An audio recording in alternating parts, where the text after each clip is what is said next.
오늘은 대림절 세 번째 주일이죠. 대림절 첫째 주일 주제 기억하십니까? 소망이었죠. 소망의 주님을 기다려라. 지난주 두 번째 주일의 주제는요, 평화와 믿음의 주님을 기다려라. 오늘 세 번째 대림절 세 번째 주일의 주제는 바로 기쁨입니다. 그런데 우리의 삶은 기쁨보다는 슬픔이 더 많아요. 여러분은 어떻습니까? 여러분의 삶은 기쁨이 넘치십니까? 우리는 기쁨보다는 슬픔과 절망이 더 많을 때가 많아요. 그런데도 오늘 대림절 세 번째 주일을 맞이해서 기쁨의 주님을 기다리라는 이 말이 좀처럼 마음에 와닿지가 않습니다. 너무 힘든데, 너무 어려운데 기쁨으로 주님을 기다리기에는 우리는 너무나도 연약한데, 그러나 어둠이 완전히 물러간 것도 아니고 또 모든 문제가 해결된 것도 아니지만 우리는 기쁨으로 주님을 기다릴 수 있는 이유가 하나가 있어요. 그 이유는 주님은 반드시 오시기 때문입니다. 할렐루야. 주님은 반드시 오시기 때문에 우리는 기쁨으로 주님을 기다릴 수밖에 없다라는 것이죠. 성경이 말하는 기쁨은 세상과 기쁨이 달라요. 세상은 언제 기쁩니까? 뭔가를 얻었을 때, 내가 추구하는 일들이 이루어졌을 때, 또 계획하지 못한 선물을 받았을 때, 그때 우리는 기뻐요. 기쁘다. 그런데 성경이 말하는 기쁨은 상황에서 비롯되지 않습니다. 성경이 말하는 기쁨은 눈에 보이는 기쁨이 아니라 우리 안에 있는 참된 평안함의 기쁨이에요. 진짜 기쁨은 눈에 보이는 기쁨이 아니라 마음에 참된 평안함이 찾아올 때 그때야 진정한 기쁨을 누릴 수가 있다라는 것이죠. 그래서 우리 그리스도인들에게는 기쁨이 늘 넘쳐야 돼요. 왜요? 살아 역사하신 주님이 우리와 함께하고 있기 때문입니다. 할렐루야. 그걸 믿음으로 고백하는 자는 기뻐하지 않을 수가 없다라는 것이죠. 그런데도 내 삶이 기쁨보다는 슬픔이 많다면 그건 내 삶에 무언가가 얻어지지 않아서 슬픔이 아니라 내 안에 주님이 없기 때문에 그래요. 내가 주님과 영적으로 교제가 이루어지지 않았기에 참된 기쁨을 깨닫지 못하는 거예요. 여러분의 영적인 주소를 한번 점검해 보십시오. 내가 주님과 얼마나 가까운가? 내가 얼마나 주님과 지금 영적인 교제를 하고 있는가? 내가 처음 교회를 나오고 주님을 만났을 때 그 기쁨은 이루 말할 수 없었는데 지금은 어떻습니까? 우리의 마음속에 기쁨은 여러분 안전하십니까? 우리가 진정한 기쁨을 누리기 위해서는 눈에 보이는 기쁨을 쫓아가는 것이 아니라 보이지 않는 주님이 다시 내 마음에 찾아오는 것입니다. 그런 주님을 간구하고 사모할 때 세상이 주지 못하는 놀라운 기쁨을 여러분 누릴 수가 있음을 여러분 믿으시기를 주 이름으로 축원드립니다. 마태복음, 마가복음, 누가복음에 보면 세례 요한이라는 사람이 나와요. 이 세례 요한은 광야에서 외치는 자다라고 말을 해요. 그가 외쳤던 유명한 말이 있죠. 뭡니까? 회개하라, 천국이 가까이 왔느니라. 천국이 가까웠다라는 것은 너무 기쁜 일인데 얼마나 힘들었으면, 상황이 너무나도 힘들었으면 그렇게까지 외쳐야지만 우리가 그 외침에 귀를 기울일 수 있을 만큼 영적으로 타락했다라는 것.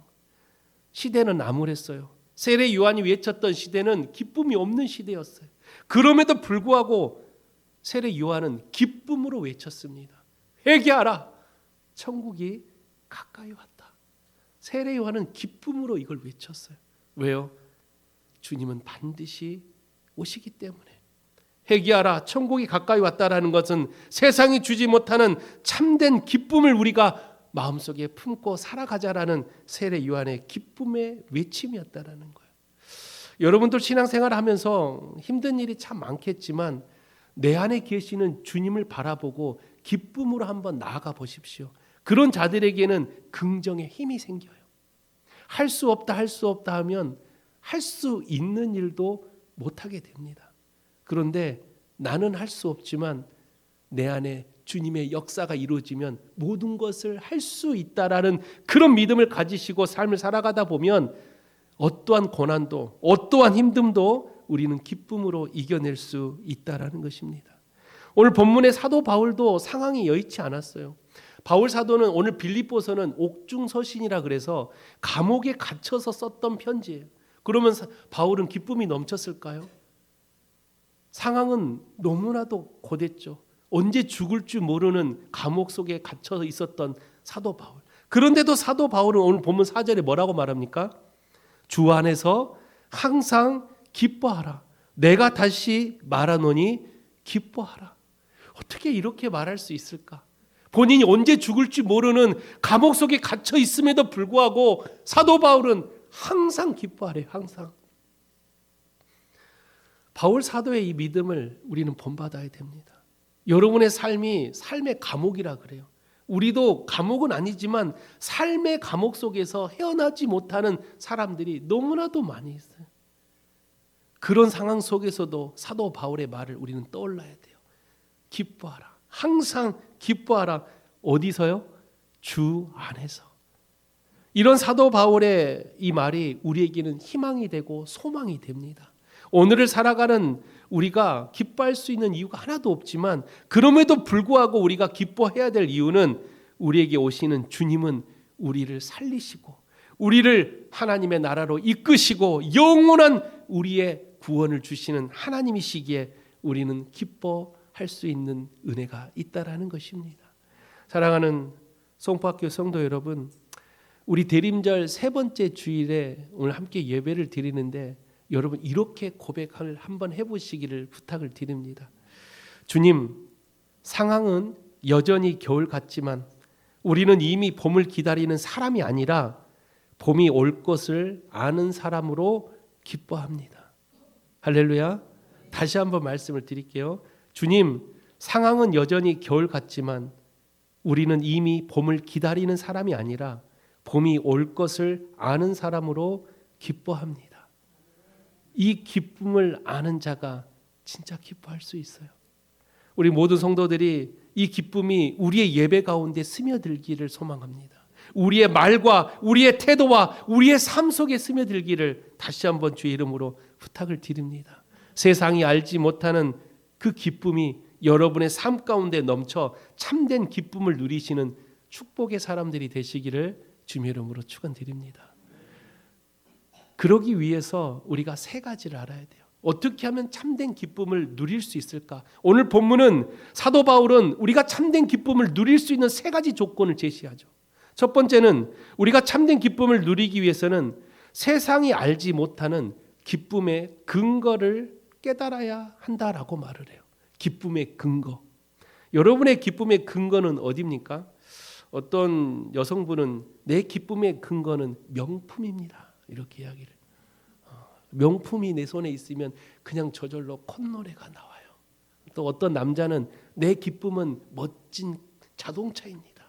이 자동차만 타고 있으면 콧노래가 저절로 나와요. 각자의 기쁨의 근거는 다를 수 있어요. 여러분의 기쁨의 근거는 어디입니까? 어떤 사람은 나는 우리 자녀들이 내 기쁨의 근거입니다. 이 아이들을 볼 때마다 그냥 너무 기뻐요. 그런 분들이 혹시 우리 송파교회 성도들 중에는 내 기쁨의 근거는 남편이고 아내입니다. 이런 분들이 있습니까? 훌륭하신 분입니다. 그분들 교회에서 표창장 줘야 됩니다. 내 기쁨의 근거가 내 아내고 내 남편이라면 성숙한 믿음을 가진 사람이죠.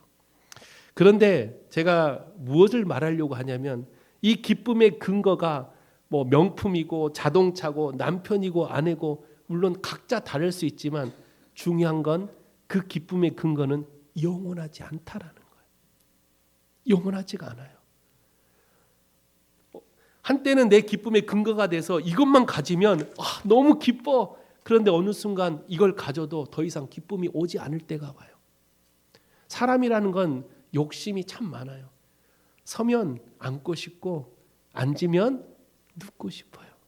왜 그럴까? 저것만 내가 가지면 행복할 텐데 하고 해서 열심히 노력해서 그걸 가졌는데 처음에는 행복했는데 시간이 지나면 만족하지 못하고 또 다른 것을 잡으려고 하는 그런 이기적인 마음으로 우리는 살고 있다라는 것이죠.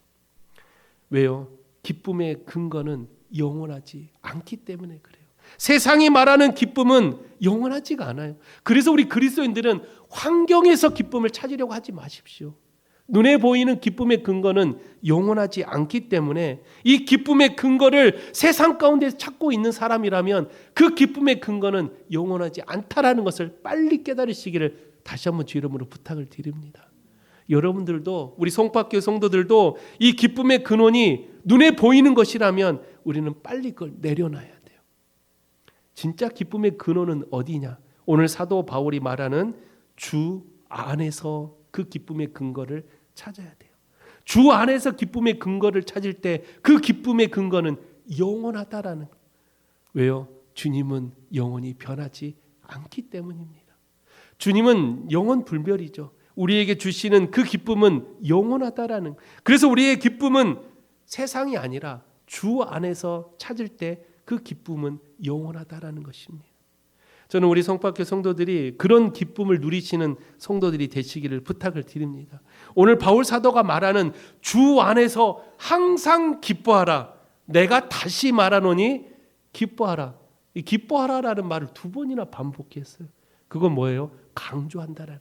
바울 사도가 강조해서 기뻐할 때 주 안에서 기뻐하라는 이 강력한 메시지를 우리에게 전한 것은 그리스도인들이 살아가는 삶에 있어서 필수적인 열매라는 것을 우리는 잊지 말아야 됩니다. 여러분의 삶 가운데 혹시 기쁨이 없다면 나는 왜 기쁨이 없을까? 우리 가정은, 우리 가족은 왜 기쁨이 별로 없을까? 왜 그럴까요? 그 기쁨은 우리의 영적인 문제가 있기 때문에 그래요. 내 기쁨이 없다면 예배를 드려도 기쁨이 없고 찬양을 드려도 기쁨이 없고 기도가 요즘 나오질 않아요. 그건 내 영적인 문제가 생겼다라는 거예요. 우리가 정말로 마음속에 주님 앞에 기도하고 찬양하고 예배할 때 기쁨이 넘치고 있다면 믿음이 건강한 사람들이에요. 여러분 한번 생각해 보십시오. 내가 주님과의 영적인 관계가 정말 원만할 때는 찬양 한 곡만 불러도 너무 기뻐요. 예배 드리는 이 자체가 너무 좋아서 또 가고 싶고 또 가고 싶어요. 여러분 주일 11시 예배 말고 교회 또 오고 싶을 때 있습니까? 주중에 저 혼자 교회에 있으니 언제든지 오시기를 부탁을 드립니다.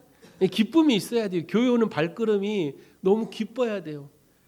그래야 내 안에 이 기쁨, 세상이 주지 않는 이 기쁨은 하나님 안에서 이루어질 때 기쁨이 넘쳐나는 거예요. 그래야 교회 가는 발걸음이 즐겁고 또 가고 싶고 또 가고 싶고. 그런데 여러분 혹시 내 발걸음이 더딘다면, 무겁다면 그건 여러분의 영적인 문제가 생겼다라는 거예요. 빨리 이 영적인 문제를 체크하고 내가 누릴 수 있는 기쁨은 환경에서 오는 게 아니에요. 오직 주 안에서 이 기쁨을 누릴 때 이 기쁨은 영원하다라는 것을 여러분 꼭 기억하시기를 주 이름으로 부탁을 드립니다. 주 안에서 기쁨을 누릴 때 눈에 보이는 환경 또한 함께 기쁨으로 찾아와요. 환경을 주된 목적으로 두면 그건 언제든지 없어지지만 주 안에 기쁨을 누릴 때 주님이 나와 함께 하시면 우리 삶을 형통케 해주신다고 하셨어요. 자녀에 대한 기쁨, 삶에 대한 기쁨, 경제적인 기쁨은 순간 사라지지만 주님 안에 기쁨을 둘 때 자녀의 기쁨, 삶의 기쁨이 찾아온다라는 거예요. 우리의 기쁨의 근거를 주 안에 두시고 여러분이 세상이 주지 못하는 참된 기쁨을 누리시는 복된 성도들이 되시기를 주의 이름으로 축원드립니다. 2번째로 바울 사도가 말하는 참된 기쁨을 누리기 위해서는 오늘 본문 5절 6절에 보니까 너희 관용을 모든 사람에게 알게 하라. 주께서 가까우시니라. 아무것도 염려하지 말고. 2번째로 우리가 참된 기쁨을 누리기 위해서는 관용과 주님의 임박성을 통한 우리의 염려를 버릴 때 기쁨이 찾아온대요. 이 말씀은 개인 한 명 한 명에게 주어지는 권면이기도 합니다. 그러나 궁극적으로는 교회 공동체에게 전하는 메시지입니다. 관용이라는 이 덕목은요, 주님께서 우리에게 주시는 큰 은혜입니다. 그런데 우리가 누군가에게 관용을 베푼다. 여러분 생각해 보세요. 관용을 베풀 때 주된 목적이 어디에 있어요? 대부분 관용 그러면 내가 누군가에게 베푼다라는 그 목적이 나에게 있어요. 그래서 관용이라는 단어만 떠올리면 내가 누군가에게 무엇을 해야지만 그걸 관용이라고 생각해요. 물론 사전적 의미는 맞습니다. 그러나 성경이 말하는 관용은 시점이 달라요. 세상의 관용은 시점은 나에게 있어요. 내가 누군가에게 무언가를 베풀 때 그걸 관용이라고 그래요. 그러나 성경이 말하는 관용의 시점은 나에게 있는 게 아니라 상대방에게 있어요. 타인의 시선으로 봤을 때 내가 베푸는 게 그 사람이 기뻐하고 즐거워해야 이게 진짜 관용이라는 거예요. 근데 간혹 사람들은 내가 베풀어 놓고 너 왜 기뻐하지 않아? 나 이렇게 잘해줬는데 너 왜 그거 가지고 짜증내? 자기는 관용을 베풀었는데 상대방이 기뻐하지 않을 때 화가 나요. 나는 잘해줬는데, 나 열심히 너한테 신경 써주고 나는 최선을 다해서 나 너에게 관심을 줬는데 너는 왜 그렇게 마음속에 불평이 많아? 여러분 혹시 이런 경험해 보셨어요? 그건 관용이 아니에요. 내가 좋아하는 모습, 내가 하고 싶어하는 행동, 그걸로 관용이라고 생각하면 우리는 잘못된 생각. 성경이 말하는 관용은 내가 아니라 상대방의 시선이 있어야 돼요. 내가 작은 섬김을 했다 할지라도 그 섬김이 상대방에게 기쁨을 주고 즐거움을 주고 행복함을 줬다면 그게 성경이 말하는 관용입니다. 내가 무언가를 베풀지 않았는데 그냥 나는 조용히 들어주고 그냥 그 사람에게 작은 섬김 하나 했을 뿐인데 그 상대방이 놀라움으로 기뻐할 때 이게 성경이 말하는 진짜 관용이라는 것. 우리 그리스도인들은 이런 관용을 베푸는 사람이 되어야 된다는 것입니다.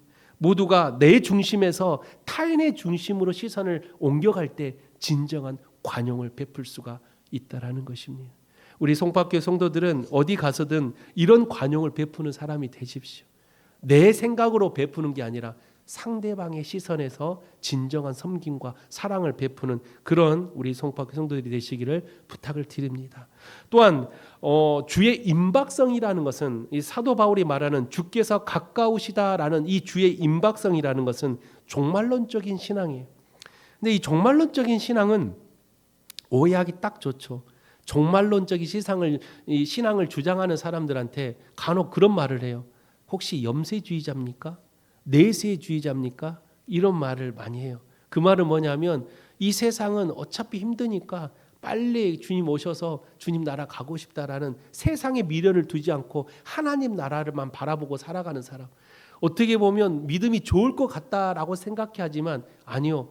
우리는 언제 오실지 모르는 주님을 기다리되 이 세상에 주어진 사명을 감당하면서 주님을 기다려야지 세상 모든 것을 다 포기하고 주님 오심만을 기다리는 것은 주님이 원하는 기다림이 아닙니다. 그래서 이단들은 어때요? 집에 있는 전 재산 다 가져다가 교회에다 바쳐서 주님 오시옵소서 그렇게 하면 믿음이 뛰어난 것처럼 말하지만 그거는 절대적인 성경적인 모습이 아닙니다. 진정한 기다림이라는 것은 내가 모든 것을 내려놓고 기다리는 게 아니라 주어진 삶 가운데 사명을 감당하고 내게 주어진 사명을 열심히 이행하면서 언제 오실지 모르는 주님을 기다리는 그 기다림이 바로 종말론적인 신앙의 참된 모습이라는 거예요. 염세주의도 아니고 내세주의도 아닙니다. 내 삶에 어떠한 어려움이 올지라도 이 삶을 꿋꿋하게 이겨내려는 내 의지와 하나님 앞에 함께 나아가려는 내 열정이 있을 때 진정한 종말론적인 신앙이 그때 찾아오는 거예요. 인생 포기하고 힘들다 죽고 싶다 아무것도 하기 싫다 그냥 주님 빨리 오시면 안 됩니까? 이건 성경이 말하는 종말론 신앙이 아닙니다. 진정한 우리에게 주시는 이 종말론적인 신앙은 우리의 삶 가운데 어떠한 고난 속에서도 끝까지 주님을 기다리는 믿음으로 내 삶을 이겨내려는 우리의 노력 또 어떠한 고난을 이겨내기 위해서 우리가 부단히 애쓰는 우리의 헌신들 이러한 모습 가운데 기다림이 있기를 다시 한번 주의 이름으로 부탁을 드립니다. 그래서 바울 사도가 오늘 본문에 아무것도 염려하지 말라라는 이 말을 저는 설교를 준비하면서 다시 한번 곰곰이 묵상해 봤어요. 여러분 혹시 지금 염려하고 있는 것들이 있습니까? 염려하고 있는 것들이 아마 한두 개는 다 있을 거예요. 그러나 그 염려를 우리는 하나님께 두라는 거예요. 염려하지 말라는 게 아니에요. 왜? 사람은 염려할 수밖에 없어요. 자녀에 대한 염려, 내 경제적인 삶에 대한 염려, 내 직장, 내가 꿈꾸는 비전, 모든 게 다 염려죠. 그게 될까? 잘 될까? 내가 이만큼 준비했는데 이번에 이게 시험에 합격할까? 이번에 우리 자녀가 뭔가 직장을 앞두고 있는데 이번에 들어갈까? 염려를 안 할 수가 없어요. 인간이라면. 그러면 바울 사도가 말하는 염려하지 말라라는 것은 이게 좀 이해가 안 되는데요. 아니요. 염려하지 말라라는 건 우리의 염려를 하나님께 두라는 거예요. 우리의 불확실한 미래를 확실한 미래로 바꿔주시는 주님 앞에 이 염려를 맡길 때 주님은 그 사람에게 참된 희망과 소망의 빛을 심어주신다라는 거예요. 그래서 우리는 삶이 아무리 힘들고 어려울지라도 내 염려, 내 힘듦을 주님께 맡기고 주어진 삶을 묵묵히 우리가 살아갈 때 주님은 우리에게 놀라운 은혜를 부어주신다라는 것. 그게 우리가 참된 기쁨을 누릴 수 있는 두 번째 이유예요. 여러분 삶 가운데 염려 많잖아요. 그런데 그 염려를 주님께 맡기면 참된 기쁨이 마음속에 찾아옵니다. 그렇다고 해서 문제가 해결되어 있냐? 그렇진 않아요. 내가 기쁨을 누리면서도 언제든지 문제와 고난은 내 옆에 항상 함께하고 있습니다. 그러나 염려를 주님께 맡기지 않았을 때는 이 고난 앞에서 늘 불평하고 땅을 치고 하나님을 원망하고 주변의 사람들에게 짜증을 내고 불평했던 내 모습에서 이 염려를 하나님께 맡겼더니 이제는 고난이 찾아와도 불평과 짜증이 아니라 그 안에서도 더 묵묵히 겸손하게 섬김의 모습으로 나가는 거예요. 예전엔 작은 힘듦도 힘들어, 짜증나 이랬던 내 모습이 이 염려를 하나님께 맡기니 어떠한 고난이 와도 묵묵히 그 고난을 이겨내는 그런 우리의 성숙한 믿음을 하나님 허락하신다라는. 여러분 염려를 하나님께 두십시오. 그리고 어떠한 고난이 와도 여러분 마음속에 주님과 함께 기쁨으로 승리하시기를 다시 한번 주의 이름으로 부탁을 드립니다. 마지막 세 번째로 우리가 참된 기쁨을 누리기 위해서는 오늘 본문 6절의 말씀이죠. 아무것도 염려하지 말고 다만 모든 일에 기도와 간구로 너희 구할 것을 감사함으로 하나님께 아뢰라. 세 번째로 우리가 참된 기쁨을 누리기 위해서는 감사로 드리는 기도와 초월적 평강을 누려야 돼요. 감사로 드리는 기도. 여러분 그런 기도 해 보셨어요? 근데 우리의 기도는 대부분 어떤 기도예요? 뭐 해주세요. 뭐 다 이것 좀 고쳐주세요. 문제 좀 해결해 주세요. 이번에 우리 자녀 뭐 하는데 좀 도와주세요. 우리의 기도의 거의 99%는 뭘 해달라는 기도만 해요. 늘 하나님 앞에. 우리 이번에 송파학교 뭐 좀 해주세요. 부흥시켜 주세요. 뭐. 그런데 진짜 하나님이 원하는 기도는 뭔가를 해달라는 기도보다는 감사의 기도를 기다리신대. 아직 손에 잡혀지지 않았는데도 감사하래요. 그게 진짜 하나님이 원하는 기도예요. 근데 이 기도는 여러분 쉽지 않아요. 아직 눈에 보이는 게 없는데 어떻게 먼저 감사를 합니까? 아직 뭔가를 주어진 것도 없는데. 그래서 오늘 바울 사도는 그런 감사의 기도를 드리기 위해서는 첫째로 염려 대신에 기도로 간구하래요. 염려가 딱 찾아오면 먼저 하나님 앞에 기도로 올려드리라는 거예요. 성경에 이런 사람이 있었죠. 어떤 사람이에요? 바로 야곱이 그랬죠. 야곱이 그 장자권 하나 얻으려고 형도 속이고 아버지도 속였어요. 그때만 해서 장자권을 딱 얻었을 때 야곱에게는 세상을 다 얻은 것처럼 야, 이 장자의 축복권이 나에게 왔구나 하고 기뻐서 너무 즐거웠죠. 근데 그것도 잠시 자기의 형의 그 화가 난 모습을 보고 두려움이 찾아오기 시작해요. 그래서 어떻게 해요? 결국은 집을 떠나 도망갑니다. 평생을 형을 피해서 도망자의 신세를 살아가는 거예요. 야곱의 삶이 기뻤을까요? 언제 형이 자기를 죽일지 모른다라는 그 두려움 속에 야곱은 하루하루가 고달팠을까요? 장자의 축복권은 얻었지만 그 기쁨도 잠시 평생을 두려움과 그 형에 대한 그 마음속에 아픔을 가지고 야곱은 하루하루가 기쁨이 없었다. 그런데 언제 야곱의 마음에 참된 기쁨을 누렸어요? 약복강 나루토에서 하나님 앞에 엎드려 간절히 기도했을 때 그제서야 참된 기쁨을 누려요. 그래서 사도 바울이 오늘 뭐라고요? 염려 대신에 기도로 하나님께 간구하라는 거예요. 내게 문제가 찾아왔을 때 그 문제 앞에서 울고 불평하는 게 아니라 하나님 앞에 엎드려 간절히 기도하라는 거예요. 또 성경에 보니까 다윗이 그랬죠. 다윗도 세상 모든 것을 다 가졌죠. 왕이었지, 신하들도 많지. 이제는 전쟁에 나가서 가는 곳곳마다 승리해요. 그러니 다윗이 얼마나 행복했습니까?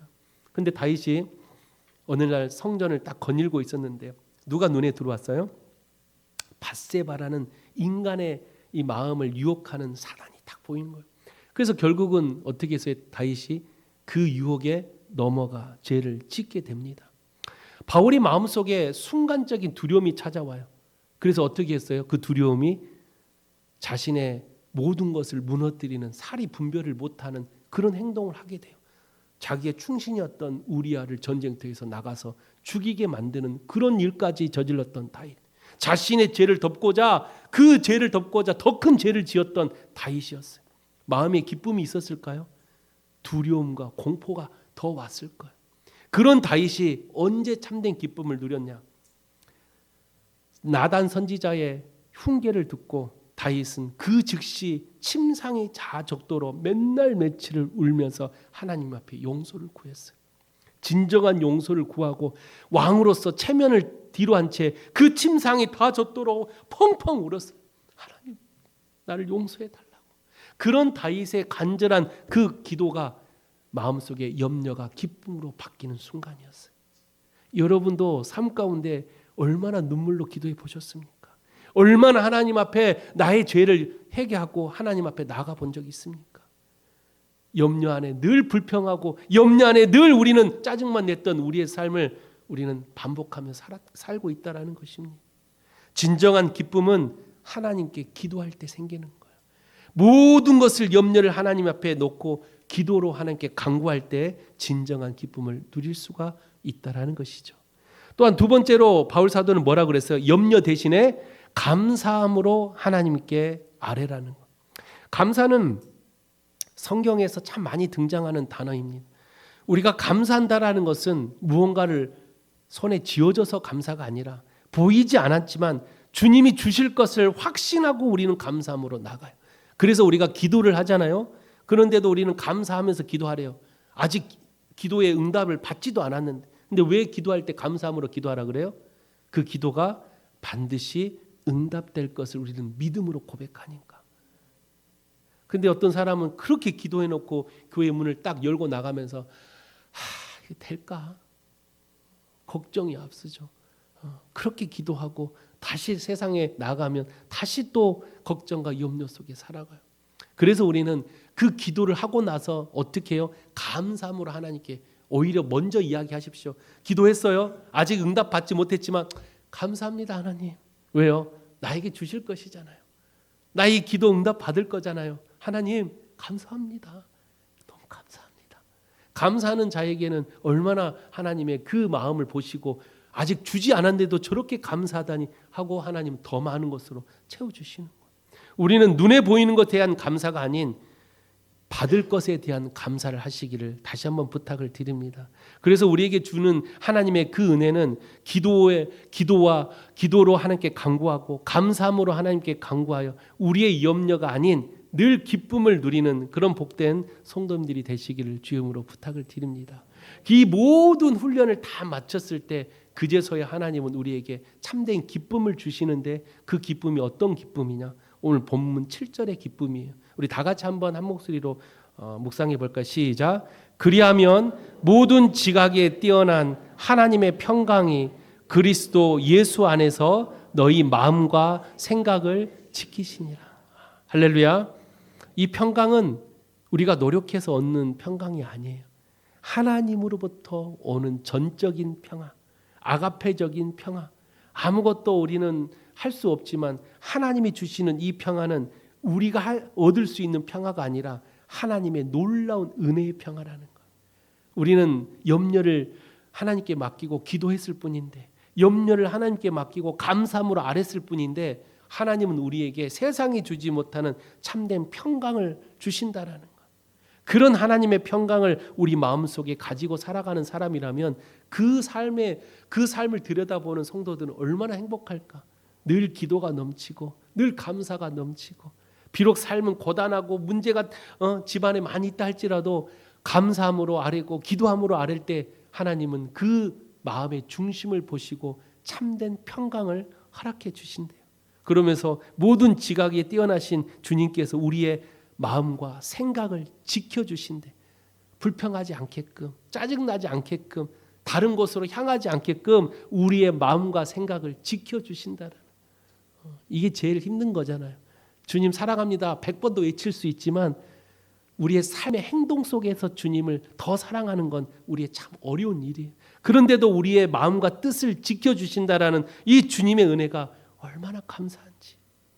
여러분 염려를 하나님께 두고 기도로 바뀌시기를 주 이름으로 부탁을 드립니다. 염려를 하나님께 두고 감사함으로 하나님께 나아가시기를 부탁을 드립니다. 이 기도와 감사가 여러분에게 주어지는 하나님의 평강이 충만하다면 끝까지 하나님께 평강을 받는 그런 축복의 사람들이 되시기를 주님의 이름으로 축원드립니다. 말씀을 마칩니다. 오늘 본문의 말씀은 우리 그리스도인들에게 주어진 가장 강력한 삶의 지침서입니다. 지금 우리가 염려로 혹시 고통받고 있다면 그것은 우리가 주 밖에 있는 것에 시선을 두기 때문입니다. 여러분 다시 그 시선을 주 안으로 두시기를 바랍니다. 그래서 여러분 삶 가운데 어떠한 어려움이 찾아올지라도 기쁨으로 하나님께 기도하시고 기쁨으로 감사함으로 하나님께 아뢰서 세상이 주지 못하는 참된 평강을 모두가 다 누리는 복된 성도님들이 되시기를 주님의 이름으로 축원드립니다. 기도하겠습니다. 거룩하신 하나님 아버지, 우리는 참 연약합니다. 하나님의 은혜를 우리는 알면서도 그 은혜 가운데 거하지 못하는 우리의 연약한 심령을 우리는 알고 있습니다. 주님, 우리 사랑하는 성밖에 모든 성도들의 삶을 지켜주시고 오늘 말씀에 따라 어떤 어려움과 고난과 염려가 찾아올지라도 모든 것을 하나님께 맡기고 오직 기도로 하나님께 나아가고 감사함으로 하나님께 나아갈 수 있는 그런 귀한 성도들이 될 수 있도록 하나님 역사하여 주시옵소서. 또한 우리가 베푸는 관용이 아니라 타인의 시선으로 바라볼 수 있는 관용을 베풀 수 있는 그런 사람들이 되게 하여 주시옵소서. 그래서 다시 오실 주님을 기다리는 종말론적인 신앙, 하나님 마음에 합당한 신앙으로 살아갈 수 있는 그런 성도들이 되게 하여 주시옵소서. 무엇보다도 우리의 기쁨의 근거가 세상이 아닌 주 안에서 시작될 수 있도록 우리 살아가는 모든 성도들의 기쁨을 주께서 마음속에 충만하게 채워 주시옵소서. 모든 것을 주께 탁하며 살아 역사하신 예수 그리스도 이름으로 기도하옵나이다. 아멘.